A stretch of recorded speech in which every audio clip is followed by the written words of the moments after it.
Okay, we are live. All right. I just again want to do some quick thoughts on a couple of client sessions I just had, and some learnings that came from both of those.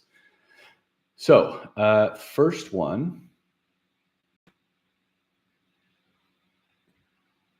and just so you know, whoever ends up watching this is me having my thoughts just be reconsolidated through doing video, and hopefully that whoever ends up watching can get some sort of value out of it as well.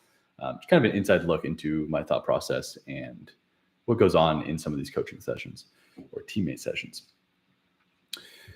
So I think the big first aha for the first client today was in caveat that learning is relearning. Like, we need to hear things 100 times before they really sink in. And sometimes they sink in and then we kind of forget them and then they sink in again. So I don't know if this was the first epiphany of this, but it was definitely an epiphany or a re-epiphany, where he goes, look, when I was saying what's inside your control, what's outside your control, making that distinction up front so you understand, what can I actually do?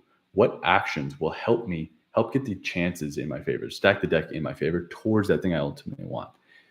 That, and I always know, because he's like, okay, hold on, like I need to write this down. So it was just that reconsolidation of understanding we have to focus on the process, the outcome of gaining 20 pounds of muscle, etc. We can only control the input. The body that we have is the one that was given to us. Sure, we can change it and sculpt it, but we can only do so much, right? Whatever ends up happening is not fully determined by what we do, but we can, to some extent at least, control our action. So if we can attach our evaluation system to that action and the doing of that thing, that's where the learning mechanism is going to be much more secure. Whereas if we're to evaluate ourselves on, did I gain the 20 pounds of muscle or not? One, that's way too big of a goal to actually say, hey, did this action help me get there? Two, even if we do reduce it and we're saying, hey, am I gaining a pound of muscle per week or whatever it is that's attainable? Well, it's still outside your control. Or maybe you're weighing yourself at weird times where there's more water or less, whatever. So if you're not getting data that is based on and controlled by you, then you're really going to confuse the process. Because if you're just looking at weight and you're not getting a full body index of like, hey, is this actual muscle being gained? Well, maybe you just had Chipotle and you actually weigh a little bit more and you didn't work out the previous 2 days or something like that. The learning mechanism is completely confused because you're attaching yourself to that outcome. But when you shift it and go, did I go the 3 out of 3 days that I intended to go this week? If I did, hell yeah, that's a success. Even just going in the beginning, right? We're always trying to create the habit transition, the really 0 to 1-ness of it. N can come, but we only really get there when we go from 0 to 1, 0 to 1, 0 to 1 over and over and over, right? We go frequency first. How many times am I going? How often am I going? Am I going as often as I want to? Yes or no? If it's yes, beautiful. Then you can start to increase the amount, the dosage that you're doing, how difficult it is, how much you're pushing yourself. But we have to get that foundation of this behavior is happening. It's becoming a habit, first and foremost. So just as a reminder, process first. Outcome is a byproduct. We don't really know. We don't have control over that. So we got to focus on what we can control. The second one is, okay, that's out of here. I want to see if I put it in the title, but I did not write that down. Okay, so learning to myself, I can write that down here as well, based on my notes. So this idea of taking little steps, if you recall one of the I think the last one, it was, we're starting at 10 minutes for a reading habit. Even though the end goal might be 30, we're starting at 10 because not only is that more attainable and within our control, but that's going to allow us to get that 0 to 1 transition. Again, frequency first, because it's a small enough dosage. But if you don't have what is called an upper limit, you start to do 20 and 30, then you can too easily rationalize yourself out of doing it in the future. Like, oh, I did 30 minutes, so that's worth 3 days. It's like, no, you want to get rid of any power that potential narrative has of you not doing the frequency. So taking smaller steps so that you're not taking too big of a stride so you don't pull your hammy, right? That's the idea or the way that I said it that really registered for this person. Don't want to pull a hammy, right? Decrease your strides, take the steps so that you can continue stepping. That is one.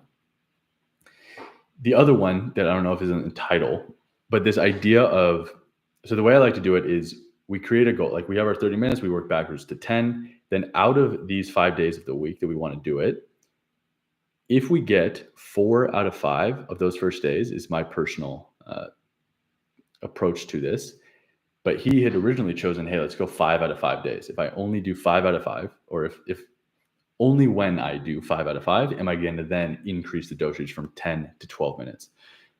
But the trouble with this is, and that we talked it out, was sometimes if you create a perfect goal like that, then one, if you miss a day early in the week, it's like, screw it. Like I didn't get the perfection, so I'm not going to strive towards it. Or two, it's like, you might be doing things for the wrong reason, where you might just be trying to do it because you set a goal to do it.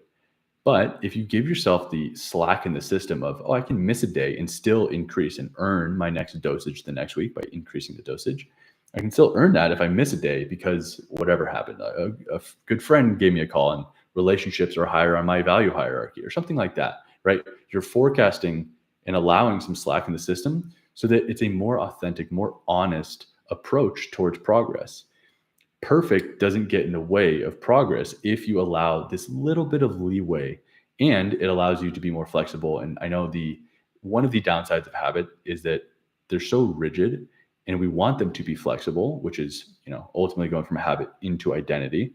But taking that approach from the start is going to be really helpful in that. Because if we start and try to do perfect, 5 days, whatever, and there's like something happens, you get thrown off, getting the perfect or bust is such a binary black and white approach that's not going to be helpful. So much of the world is gray, is complex. So we have to operate in that way to allow us to get to that extent.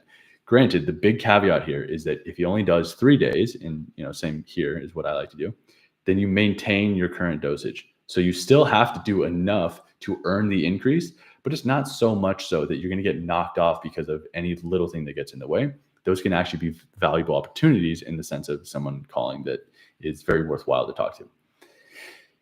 And then towards the end, and it just re-solidified this idea that I have to make a course on how to use your phone because there's so many beautiful things. He was talking about how he's a big procrastinator and all these little things, he like tries to remember them, tells himself he's going to, and then doesn't. And then he gets mad at himself for not remembering them.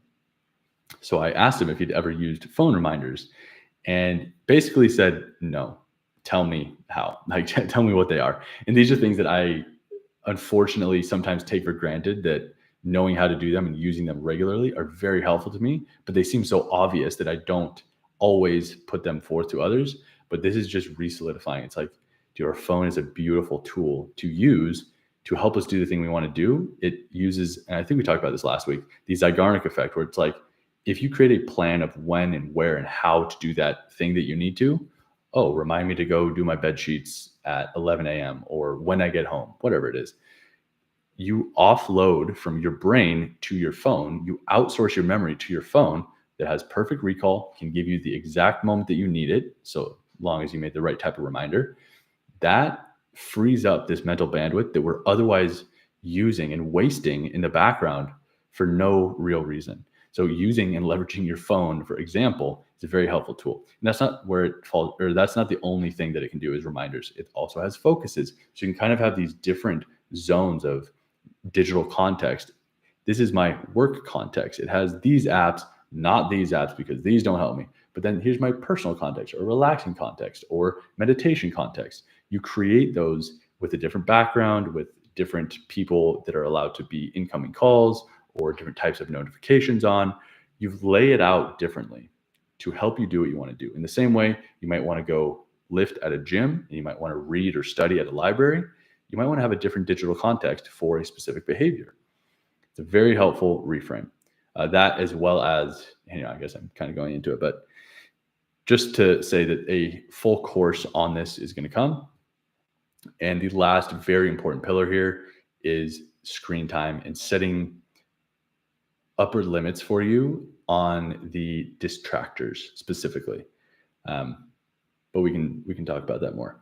Okay, so just a quick refresh: process over outcome. That is how we learn, in the sense of, I do this thing, I get this outcome, but it's an outcome within your control. That's a behavioral type of goal that we can control. That's where we really get learning. And not stepping too big, taking little steps so that we can continue stepping. We don't pull a hammy by overstriding. And then phones, like, what a tool. What a tool. Okay, so stay tuned for that. And apologies for the rambling, but I'll I try to make these as confined as I can, but sometimes it doesn't always work. All right.